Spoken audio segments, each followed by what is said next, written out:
Hey guys, today for math we are going to be reviewing some things that we did yesterday, and then you are going to be completing the exit ticket and bringing it back to school for me to grade tomorrow.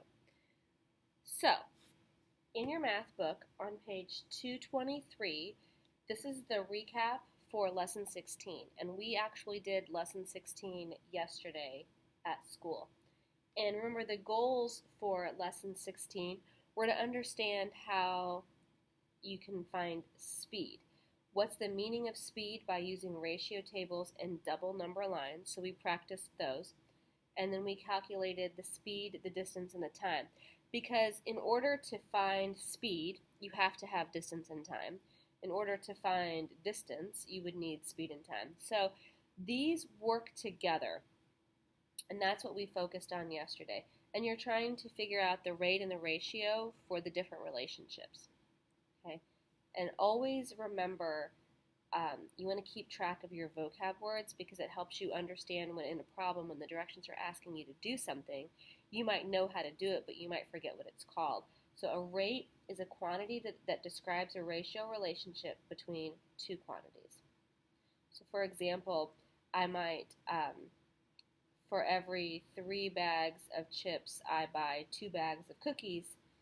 That's the relationship. Okay.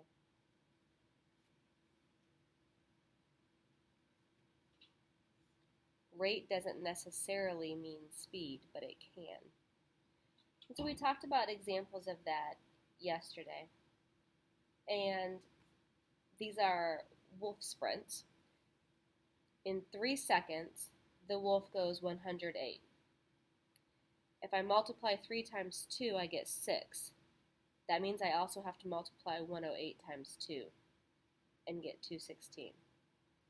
And I keep going up by 3s. I'm counting by 3s on this side, which means I have to do multiples of 3 on this side.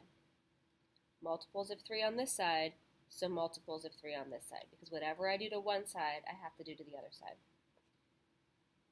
We also talked yesterday about how you can use a double number line.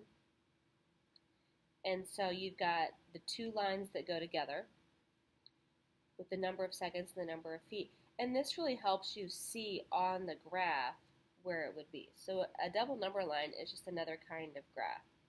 So if you take a look at this, you see how it helps you, because I can mark with the big lines the stuff on the data table, 3, 6, 9, 12, 3, 6, 9, 12. But it helps me figure out the little benchmarks in between that aren't there, like 1, 2, 4, 5, 7, 8, and so on and so forth. So I can solve problems using the other numbers as well.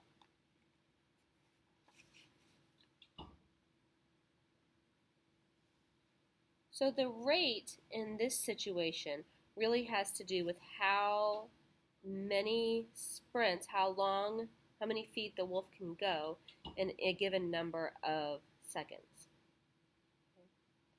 And we determined on the other page in that chart that it's for every 1 second it's 36 feet. So I can take any number of seconds and multiply that by 36 feet. Okay? And so I know that the rate for the wolf is 36 feet per second. We worked on some problems yesterday, and today you are going to be completing this exit ticket on page 16. It says Riley runs at a constant speed of 6 miles per hour. Okay, so there are lots of different ways that you can think about this, but it says interpret the meaning of Riley's speed. What does that mean? You can explain it with words, or you can explain it with a picture. But what does that mean? Create a double number line to determine the number of miles Riley runs in 2 hours at this speed. I'm going to get you started.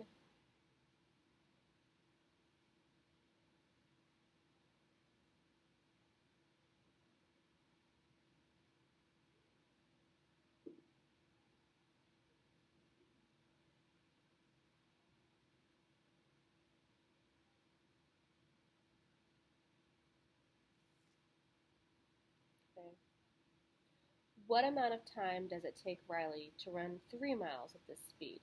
So for this one, you're trying to figure out this value. So this is your only math assignment today. I would also encourage you to get in some Dreambox if you have time. Some of us still need to practice math facts. If you haven't passed them all, then you need to practice math facts. And then you can also work on your weekly math homework. So these are some things that you can do in math if this doesn't take you very long. So tomorrow you're responsible for turning in page 16 in your math book.